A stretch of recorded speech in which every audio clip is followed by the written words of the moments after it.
आकाशवाणी भोपाल से प्रस्तुत हैं प्रादेशिक समाचार।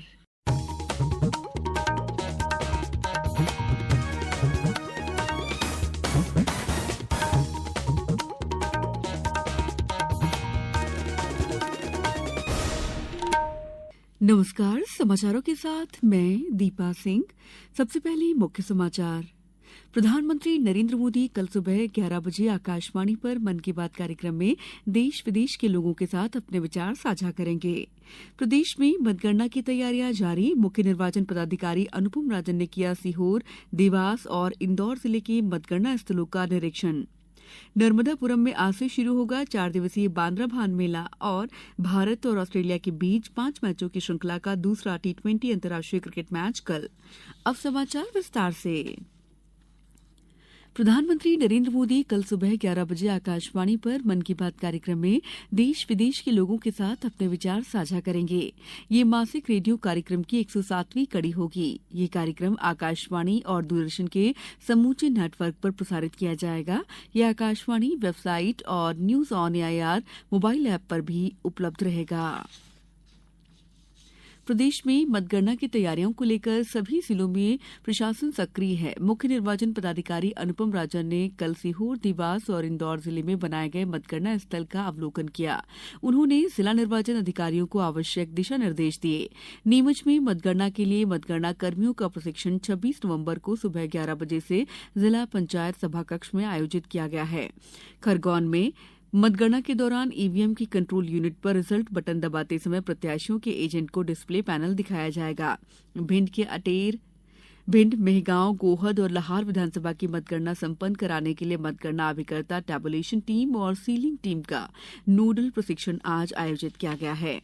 मंदसौर में मतगणना के लिए नियुक्त गणना सहायक गणना पर्यवेक्षक को कुशाभाऊ ठाकरे ऑडिटोरियम में श्री जेके जैन द्वारा प्रशिक्षण प्रदान किया गया। झाबुआ जिले की मतगणना कार्य के लिए संबंधित अधिकारियों और कर्मचारियों का प्रशिक्षण कल शासकीय आदर्श महाविद्यालय में आयोजित किया गया।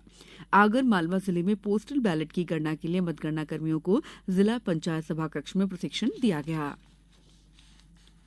राजस्थान विधानसभा चुनाव के लिए आज मतदान हो रहा है। राज्य के 200 विधानसभा क्षेत्र में से 199 क्षेत्रों में सुबह 7 बजे से वोट डाले जा रहे हैं। शाम 6 बजे तक मतदान चलेगा। राज्य में 5 करोड़ 26 लाख से अधिक मतदाताओं के लिए 51,890 मतदान केंद्र बनाए गए हैं। सुचारू मतदान सुनिश्चित कराने के लिए लगभग 2,75,000 मतदान कर्मी काम करेंगे। मुख्य चुनाव अधिकारी प्रवीण गुप्ता ने आकाशवाणी को बताया कि स्वतंत्र और निष्पक्ष मतदान के लिए तैयारियां पूरी हैं। राज्य में 862 उम्मीदवार मैदान में हैं और मुख्य मुकाबला भाजपा और सत्तारूढ़ कांग्रेस के बीच है।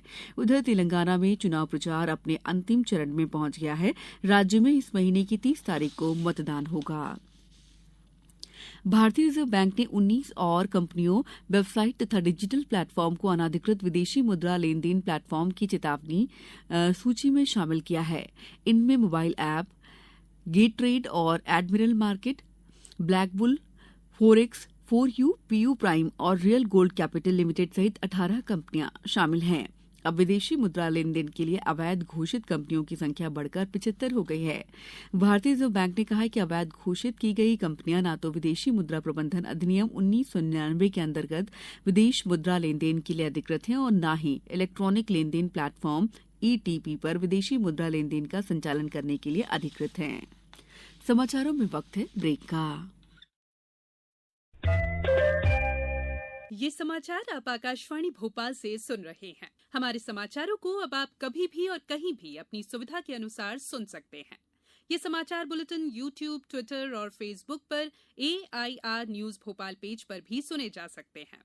इसके अलावा आप हमारी वेबसाइट newsonair.nic.in पर अथवा AIR न्यूज ऐप पर भी समाचार सुन सकते हैं। ब्रेक के बाद समाचारों में आपका एक बार फिर स्वागत है। नर्मदापुरम में नर्मदा और तवा के संगम पर आज से 4 दिवसीय बांद्रभान मेले का शुभारंभ सुबह 9 बजे से होगा। मेला 28 नवंबर तक आयोजित होगा। इस दौरान करीब 5 लाख श्रद्धालुओं के यहां आने की संभावना है। जिला पंचायत CEO एसएस रावत ने बताया कि मेले के सुचारू संचालन के लिए मेला स्थल को 5 सेक्टरों में विभाजित किया गया है। विभाजित किए गए सेक्टर्स में नियुक्त प्रभारी अधिकारियों और सहायक अधिकारी कर्मचारियों को क्षेत्र का दायित्व सौंपा गया है। वहीं 5 दिवसीय नर्मदा उत्सव का आगाज कल से डिंडौरी में किया जाएगा। इस कार्यक्रम में विभिन्न राज्यों के कलाकारों द्वारा लोक गायन और लोक नृत्य की मनमोहक प्रस्तुति दी जाएगी। उत्सव का आयोजन संस्कृति मंत्रालय के उत्तर मध्य क्षेत्र सांस्कृतिक केंद्र और जिला प्रशासन के सहयोग से किया जा रहा है। भारत ने दुर्लभ बीमारियों के इलाज के लिए 4 बेहद किफायती दवाएं विकसित की हैं जो अब बाजार में उपलब्ध हैं।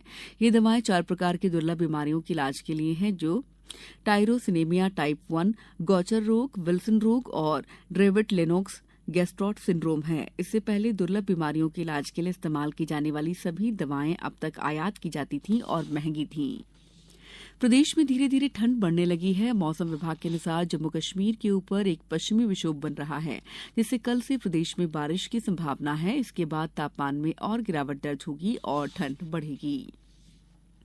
भारत और ऑस्ट्रेलिया कल रविवार को 5 मैचों की श्रृंखला के दूसरे T20 अंतर्राष्ट्रीय क्रिकेट मैच में आमने सामने होंगे। ये मैच तिरुवनंतपुरम के ग्रीनफील्ड इंटरनेशनल स्टेडियम में भारतीय समय के अनुसार शाम 7 बजे से होगा। सूर्य कुमार यादव की अगुवाई वाली भारतीय टीम ने श्रृंखला के शुरुआती मैच में रोमांचक जीत के बाद ऑस्ट्रेलिया के खिलाफ 1-0 की बढ़त बना ली है।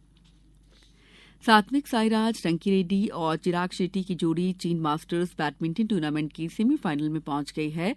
शीर्ष वरीयता प्राप्त जोड़ी ने पुरुष डबल्स के क्वार्टर फाइनल में इंडोनेशिया के रोली कार्नाडो और डेनियल मार्टिन को 21-16, 21-14 से हराया। पुरुष सिंगल्स के क्वार्टर फाइनल में एचएस प्रणय को जापान की कोदाई नाराओका से हार का सामना करना पड़ा।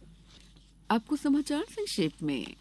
सशस्त्र सेना झंडा दिवस के अवसर पर सैनिकों, भूतपूर्व सैनिकों और उनके आश्रितों के कल्याण के लिए नीमच जिले से इस वर्ष 50 लाख रुपए की सहयोग राशि संग्रहित करने का लक्ष्य रखा गया है। शाजापुर जिले में चुनाव प्रक्रिया के दौरान विभिन्न टीमों द्वारा पकड़ी गई 23,75,000 रुपए की नगद राशि संबंधित व्यक्तियों द्वारा साक्ष्य प्रस्तुत करने पर उन्हें वापस कर दी गई है। निवाड़ी जिले के ग्राम कुम्हारा में अवैध उत्खनन के खिलाफ कार्रवाई करते हुए प्रशासन ने एक मशीन और डंपर जब्त कर लिया।